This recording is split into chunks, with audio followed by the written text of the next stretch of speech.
Long gone are the days of waiting to be seen in a doctor's office only to have that awkward conversation with your healthcare provider. Wisp gives you access to sexual and reproductive healthcare from the comfort of your home. Get treatment for BV, yeast infections, UTIs, and much more delivered directly to your home or ready for pickup at your local pharmacy in less than 3 hours. The best part? Wisp is discreet, convenient, and you don't need medical insurance to receive care or prescription medication. Visit us today at hellowisp.com. Sibling fighting for sport, I could attest I did that. There's a dopamine hit when you go and you antagonize your sibling. I still do it to my sister on occasion. You can get a lot of laughs out of making your sibling very, very angry and upset.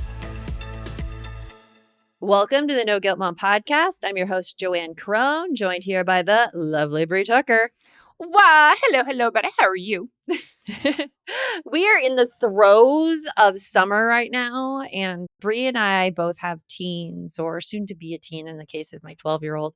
But you remember those days when the kids were little and they were fighting with each other nonstop?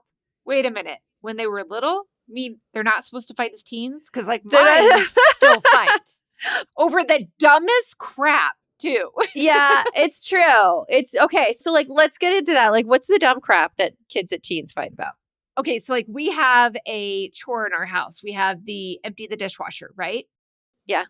When they lived here every other week, it was like, okay, put away one section of the dishwasher. Because in my vision, there's 3 sections. There's the top rack, the bottom rack, and the silverware. Mm-hmm. And now the answer is I need you guys to put away the dishwasher. And they fight about where exactly that line of 50-50 chore goes because they can't break it out by section. So they will literally fight about who got there first, who gets to put away which section, who doesn't need to put away anymore. The other thing they were fighting about the other day, I was like, I need all the glasses for the dish. The dishwasher is a problem with teens. I'm realizing that. Oh my gosh, the dishwasher is a problem for every single household I find. Then there was glasses sitting in their common bathroom that they use, and neither of them will fess up to it, so neither of them will bring them down. And every time it's just yelling at each other, and I'm like, I am so done. I am so done. The fairness, yes, the fairness among kids is such an extreme issue. They want to be treated exactly the same, and they want the other to do just as much work as they have to do.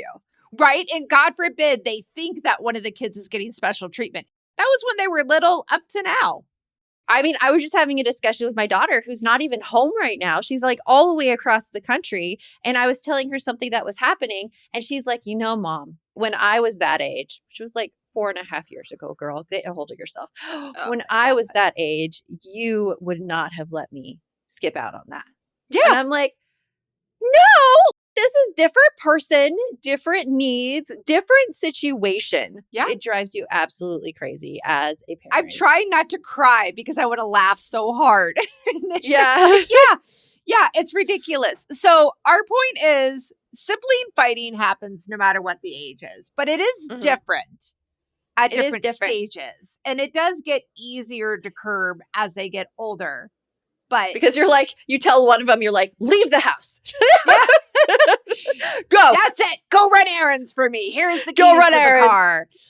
It happens a lot during the summers because I just feel like everybody's around each other more. We have less structure. It's hot outside. And when your kids are young and you can't just say, here's the keys to the car, go somewhere else because you're fighting is driving me nuts. You're the one who's stuck at the dealing with it all. Yeah. So we're like, this is needed right now. Yep. In this episode, we're going to give you some tips on how to curb that sibling fighting. We also have something that's going to help you out. It's our sibling adventure missions. We created this a few years ago when our kids were these ages. It works best for kids 6 to 10. And sometimes the problem in these sibling fights is that they don't have a reason to cooperate. They don't have a fun reason to cooperate. It's better if they just go against each other. And so these sibling adventure missions, you give them a mission and they have to solve it together. And it's really promotes the kindness between them. Go grab it, pick it up. It is only $29 and you could print it immediately and give it to your kids within the hour. It's noguiltmom.com/sibling. Go grab it and tell us what you think of it because it has helped me and Brie out so much in our own lives when our kids were that age. Yes. So without further ado, you're going to get so much more in this episode. So let's get on with the show. You want mom life to be easier. That's our goal too. Our mission is to raise more self-sufficient and independent kids, and we're going to have fun doing it. We're going to help you delegate and step back. Each episode will tackle strategies for positive discipline, making our kids more responsible and making our lives better in the process. Welcome to the No Guilt Mom Podcast.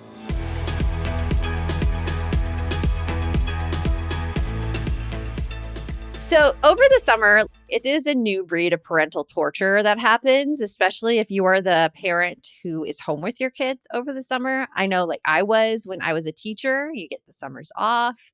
While that allows for a little more flexibility, it also means like you're the default parent and you're the one who now has these kids out of routine, wanting to be at each other's throat, bored.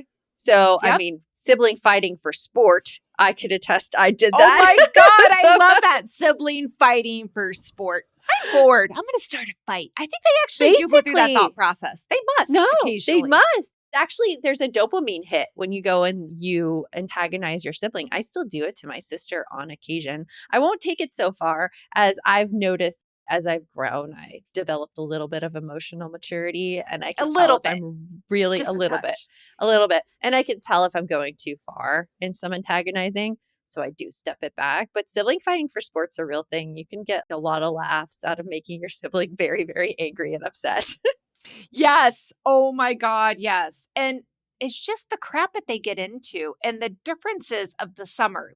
It's ridiculous. We were already talking about our dishwasher problem, which that's another thing that irritates me during the summer. I don't know about you, but we're running our dishwasher like 5 times as much as normal. It's again because people are home. Yes. Everybody is home. And it's like, you can never get ahead of anything. Like, all right, I just cleaned off all the kitchen counters. Next day, I put my coffee mug down, and when I pick it up, it goes, and I'm like, okay, what got spilled on the counter that is now on the it looks like sap. How did sap get in my kitchen? It's not sap. I know it's not logically. And then also on my end, nobody will fess up to it. Of course. Just like, they may not even be aware they did it. We may have just figured out the dishwasher issue. And I say may because it has worked now for the past 3 days. 3 days. Because you came over to my house yesterday and you're like, wow, it's actually cleaner in this kitchen than it usually is. I said it looked nice. I would not say it looks cleaner, but it did. It looked very nice. It looked very uncluttered. Yeah, because usually the dishes are stacked up on the counter because it is the never-ending who's going to fold first between my kids since one unloads the dishwasher and one loads the dishwasher. There's always a time lag in there. And since my daughter is out of town, we had to figure out, okay, well, she's not here to unload the dishwasher. What are we going to do? And we started this new system where everyone now is responsible for putting their dishes in the dishwasher. Every single person in the house, which is pretty easy to maintain accountability because you know which dishes you used. You know which dishes everyone else used. So if someone's is on there, you're like, hey, dude, that's yours. You need to put it in. So that's the first thing that's awesome about it. And then my son is completely in charge of running the dishwasher when it's full. Okay. But here's a little natural consequence put in, which we didn't think of before, is that when 2 people are in charge of unloading and unloading the dishwasher, so taking siblings, for example, if you're having the sibling fight, there will always be one person who benefits from not doing their job. In this situation, it was always my daughter, because if she didn't unload the dishwasher, we had to keep opening up the dishwasher to get out clean dishes, meaning that the more she delayed, the less dishes she would have to put away. And the more dishes would pile up on the counter for my son to then load. That's starting the fight. Oh my God, that's sneaky. That's sneaky, right? And she doesn't do it on purpose, but she did it because she's like, there's no reason for her to stop her behavior other than it's pissing everyone else off. And I don't really think she cares if she pisses her brother off. That's, again, sibling fighting for sport. Yes. So she's away right now. All of us are putting it in. And then it's my son's job to unload the dishwasher. Now, here's the natural consequence. If he doesn't unload the dishwasher, we don't have spaces to put our plates, me and my husband, nor does he. That means that the dishes will start stacking up on the counter, and it is his responsibility to load those dishes on his own into the dishwasher once he unloads it.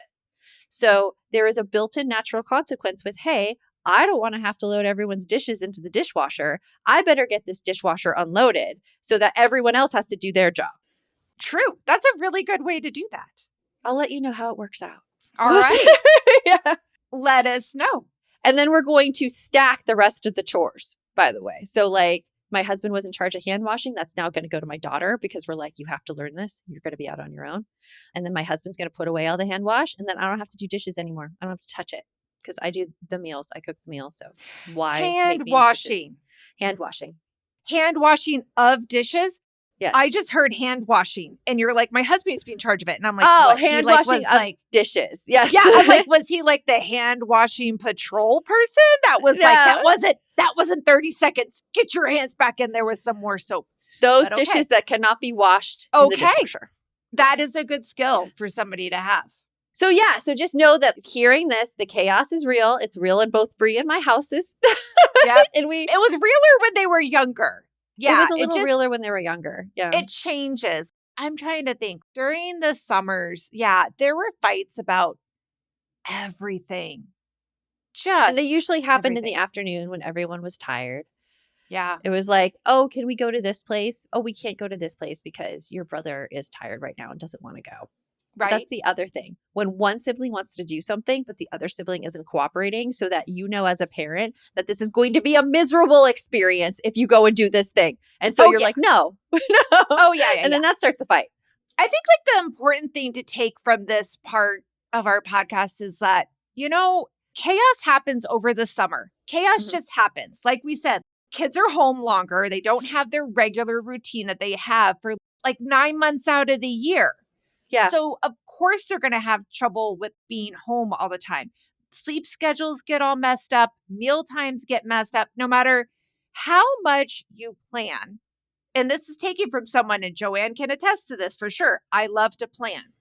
We just had a conversation about that. I love to plan. So I am always planning to try to figure out how to get ahead of the meltdowns. But the truth of the fact is you're never going to be able to get ahead of the meltdowns 100%. And it's not you. Control it. Nope, you can't control it. It's not you. Oh, yeah. And if there's one thing that pisses me off more than anything that makes me grumpy, is it being hot. And I think like yesterday it was like 114 here in Phoenix. So yeah, the summer brings it, and it brings it strong. Yeah. So right after this, we're going to dig into those specific reasons why summer feels so unhinged. And I'm going to share with you something from our coaching session that came up this morning with that advice that other people tell you where it's like, oh, they're fighting now. Everything will be fine. And how this does not help you whatsoever. So we're going to get into that right after this.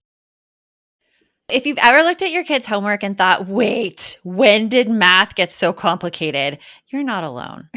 Let's be real, not every kid fits into the one-size-fits-all classroom model. And that's where K-12 Powered Schools comes in. K-12 offers tuition-free, online accredited public school for grades K through 12. Your kid learns at their pace, in their space, with teachers who are actually trained in online education. And don't worry, this isn't homeschooling where you have to actually do all the teaching. K-12 provides certified teachers, an engaging curriculum, and even social activities and in-person events to help keep kids connected. Join the more than 3 million families who have been served by K-12 and empower your student to reach their full potential now. Visit k12.com/ngm to find a tuition-free K-12 powered school near you and enroll now. That's the letter K, the number 12.com/ngm.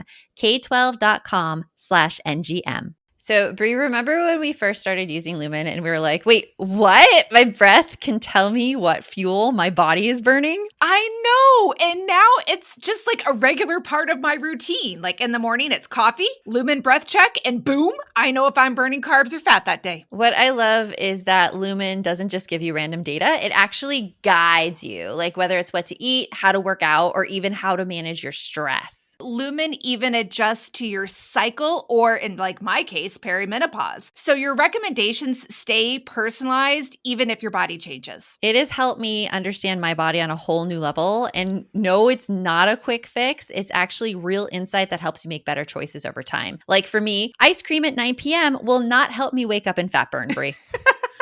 The warmer months are here. If you're ready to feel more energized, more in control, and more confident in your health, head to lumen.me/guilt for 10% off. That's lumen.me/guilt for 10% off. Thank you, Lumen, for sponsoring this episode.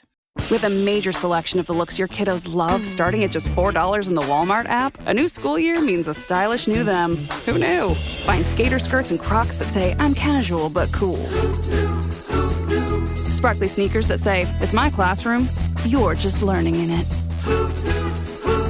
And preppy polos that say, I'm the teacher's pet, even if they're mommy's menace at home. Find their favorite styles starting at just $4 in the app. The Walmart you thought you knew is now new. So in coaching this morning, and coaching is something we do every Wednesday in our Balance program. Balance members attend, they bring up personal challenges, and I help them figure out ways around them or figure out ways to feel better about them. And so this personal challenge came about this feeling of control you're talking about, Brie. Yeah. How it's out of your control, the feelings of another person. And the example I'm going to use is not sibling related, but it is adjacent to what we're talking about. Okay. This mom dropped her child, her son, off at summer camp, and he did not want to go. He was crying. He was upset.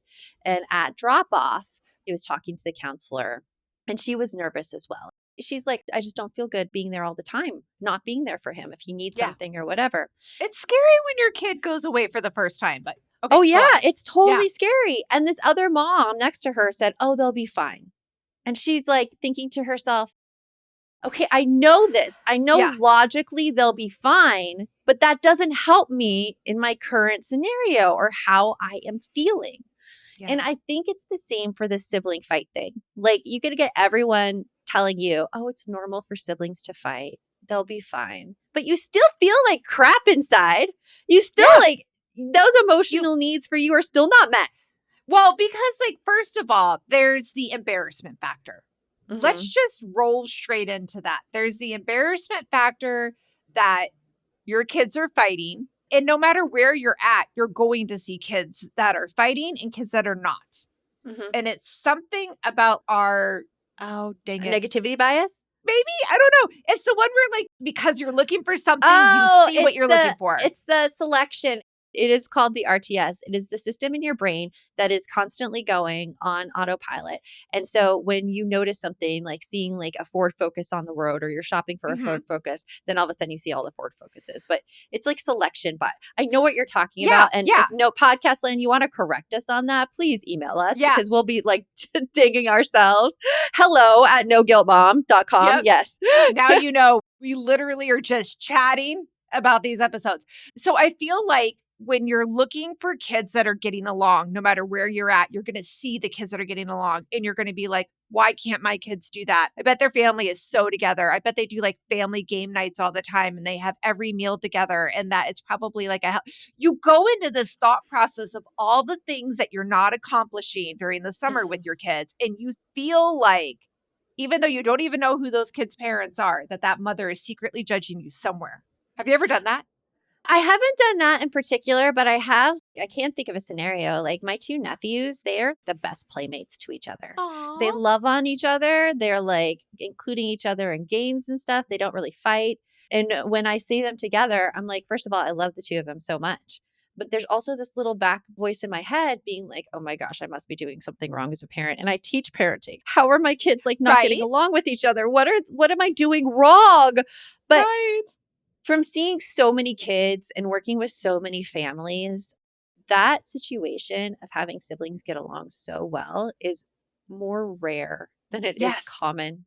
And it's not anything that my brother and sister-in-law are doing differently. These two kids just have a natural, I don't want to say affection because like my kids have affection for each other, but they have like a natural like just affinity for each other. They just totally love spending time with each other. Yeah. And I think there's a lot of pieces to that too, that like it comes and goes. And it's interesting because you and I have two different, like, kind of like family makeups, right? You and I both have 2 kids. However, my kids are 15 months apart. So they are very close in age. So they have pretty much always gone through their developmental milestones very close to each other. And yours are further apart. So I think that kind of like shows, even though my kids are really close together in age and had a lot of similarities in their playing interests at those times, they still had a lot of times that there were fights. Mm-hmm. They do some stuff together, Brie, like the thing they just ordered together. They do that together. No, they do. Brie is rolling her eyes at the situation. My God. My kids ordered something they weren't supposed to, and I circumvented the package by accident in the mail. I was like, siblings working together. Oh my God. Yeah. I have to say, in that moment, I was kind of happy they were defending each other. I know. You're like, it's wrong what you did, but I do love that you guys are being, there's solidarity going on here. So I'm telling you, they may fight constantly when they're younger. Eventually, they will probably get along.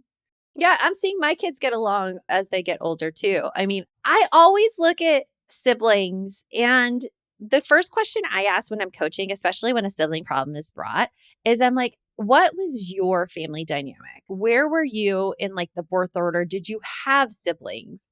Because I was an older sibling. And when these kind of fights happen, or when I'm told they happen, I'm like, yep, that's totally normal. And I know exactly how that older sibling is feeling right now. Because and I can say exactly how the baby sibling felt. Yep. Yes. Yeah. And if you don't have siblings yourself and you're looking at these sibling fights, or if like your sibling was a different makeup, maybe you're the baby and you're having a really hard time relating to your older child in these fights because you have the baby perspective, it could all play into it. It could all play on how you feel about it. So it's like noticing the feelings you have, just like the mom dropping her kid off at summer camp. Your feelings are important. And one way that we rephrased it is that we pulled out the feelings wheel we use because when you define a feeling, you're able to kind of take the steps then to solve it. I just want to throw this out there. Most of us stick to happy, sad, mad. Sometimes worried. If you're lucky. Yeah. Sometimes if you're lucky, you'll get like frustrated or worried in there. But those 3 are the main ones that people talk about. And there's a lot. I think all of you guys can agree, like, oh yeah, frustrated and mad are 2 different things. And worried and sad are 2 different things. But we don't always jump straight to it. Yeah, because when you're able to identify the feeling, then it's like, okay, well, what's making you feel that way? For instance, in this conversation, she identified the feeling worried, and she also brought up the word terrified. And I'm like, terrified? Tell me more about terrified. What do you think is going to happen? Yeah, because that is a big one. It is a big one. And she explained her thinking that her son would need her and she wouldn't be there to help him. But she was also countering it with the thinking, oh, but I know to build confidence and to help people later on, he needs to experience these things. So she knew both of these things in hand, but she needed to help herself notice that, okay, yes, she feels terrified. And she also feels vulnerable because it is a situation that she has no control over. And I hate those situations. Yes. This is something that's taken from Brene Brown, because when you can notice in the situations like with sibling fights that right now, okay, I am mad, I am annoyed, but I'm also vulnerable because I have these 2 beings that I created at each other's throats. And I'm afraid that they're going to like, first of all, hate each other. I'm afraid that their mood is going to affect on my mood. And then I'm going to like shut down and break down and whatever. I have all of these things that are not under my control right now that can affect me later on. I'm vulnerable. Yeah. I think like one of the things too that make us really vulnerable in those moments when our kids are fighting, that feels like, in my personal opinion, it goes nonstop during these breaks from school, is I've got shit to do. Yeah, exactly. I've got stuff to do, people. I don't have time to mess around with your fight. Thank you. This is your 5th fight today, and it's only 11 o'clock. Yeah. Cut me some slack. I know. I know. So right after this, we are going to get into what actually helps a little bit because remember, there is this control we have to give up. We are feeling vulnerable, but we're going to give you some actionable steps as well. These pieces will help people, we promise. So we'll get into that right after this. I'm always looking for ways to show my cat how much I love her. And with Fancy Feast gems, I can pamper her whenever I want with a savory gravy on top of a gourmet mousse pâté. The pyramid shape makes serving simple, so all I have to do is peel and plate to make mealtime feel extra fancy. And with 2 entrees in every pack, it's easy to turn every day into the extraordinary. Fancy Feast gems. USAA knows dynamic duos can save the day, like superheroes and sidekicks, or auto and home insurance. With USAA, you can bundle your auto and home and save up to 10%.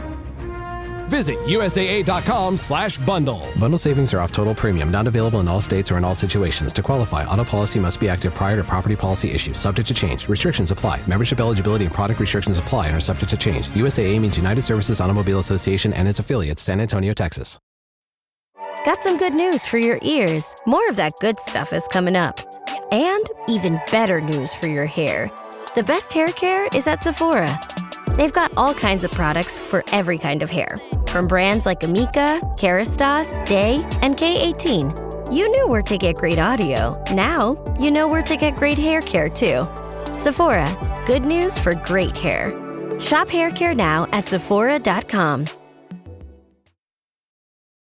Okay, so here are 3 things that we have found has been really, really helpful.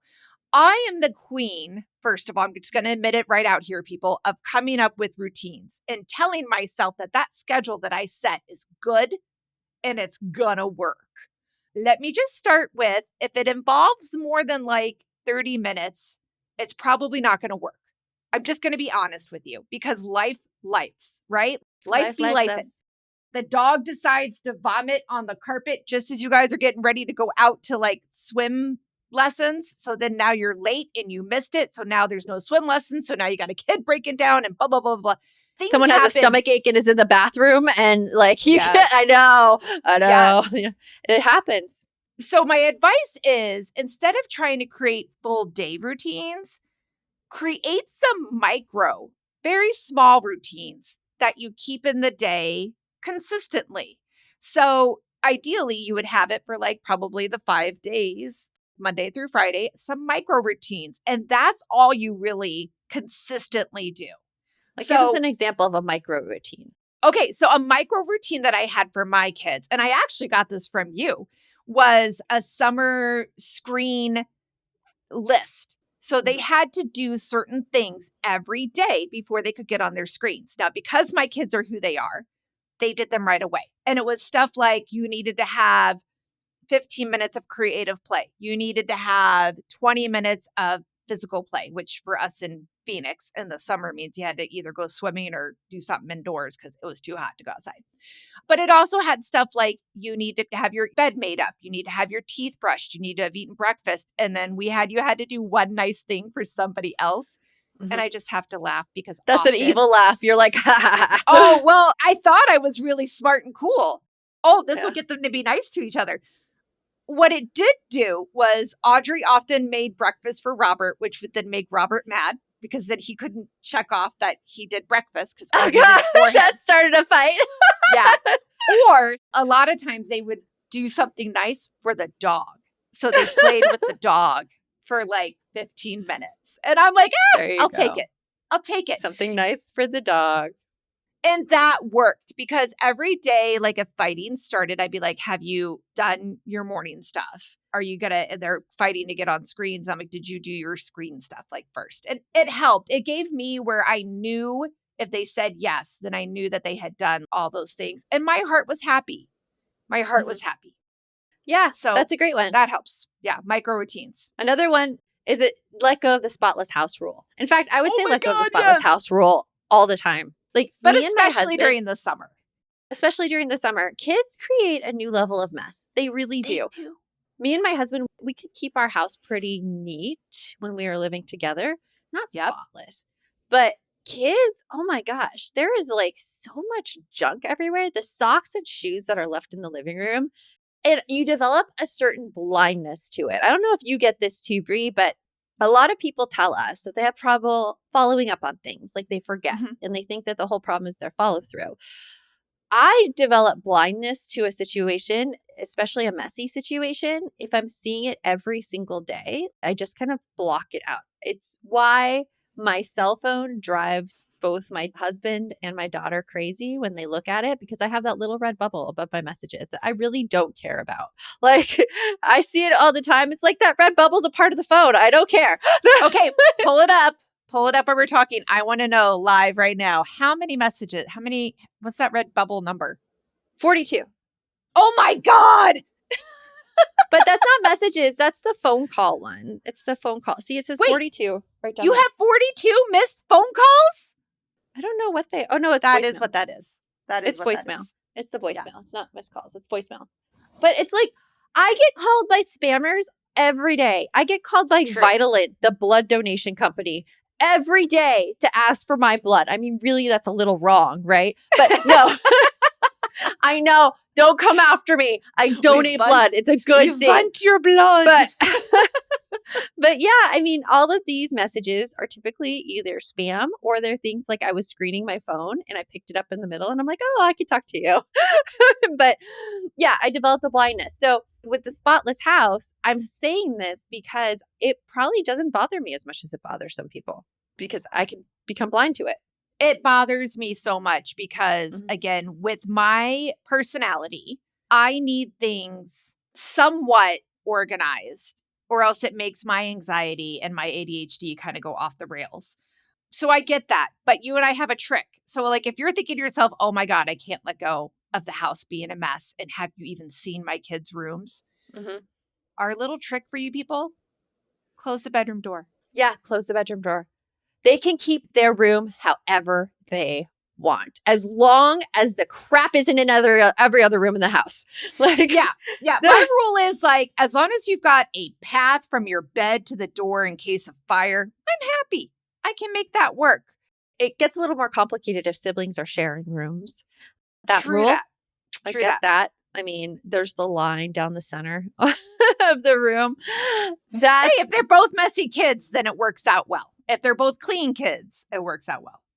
Yeah, just giving them their area or just section to do with whatever they want in there. So if you're taking anything from this second tip, it's cut yourself some slack. Nobody needs or expects a spotless house when you've got your kids home. Yeah. In case you needed to hear that, we're here to tell you. And if you need spotless areas, define those areas for yourself and then let other people have their mess in other areas in the house. I find that helps a lot. But also know that if you're expecting a spotless house, this is some tough love here, you're going to have to be the one to make it that way. Because not everybody has that same priority. And I know you're like, Joanne, you're saying I should get my family to help out more. I am. But spotless and making sure that things are done to a level where they're actual hygienic, like the coffee sitting on the counter and like pulling it up, that's not great. That needs to be taken care of. Yeah. But the slight clutter that exists on the kitchen counter or anything like that, just know that if you take that on, you're the one who is going to be responsible for that for the rest of the time your kids are living with you. And so take it on sparingly. Yeah. And actually ask yourself, what is really important about the house being clean? Yeah. And once you really dig down deep and you're like, all right, if I could have a magic wand and there's only, be realistic. How many kids do you have? Let's say you've got 2 kids. All right. So what are 2 places in the house that I want clean, that I absolutely need to have clean for my sanity, for me to have, emotional reserves so I don't lose my shiznit every time it's a mess? And then, you can talk about that with your kids. You can come up with a plan of that with your kids, unless they're 1 and 2. Other than that, I think you can have a conversation. And that really goes into this next tip too. Yes. With our third tip, model emotional regulation. This is, I think it's probably our hardest one, but the one that makes the most difference. Take care of you. Take care of you. We say the best mom is a happy mom. If you are not taking care of your own emotional needs, you are going to lose it on a daily basis, hourly basis, by the minute basis, especially on those sibling fights. Yeah.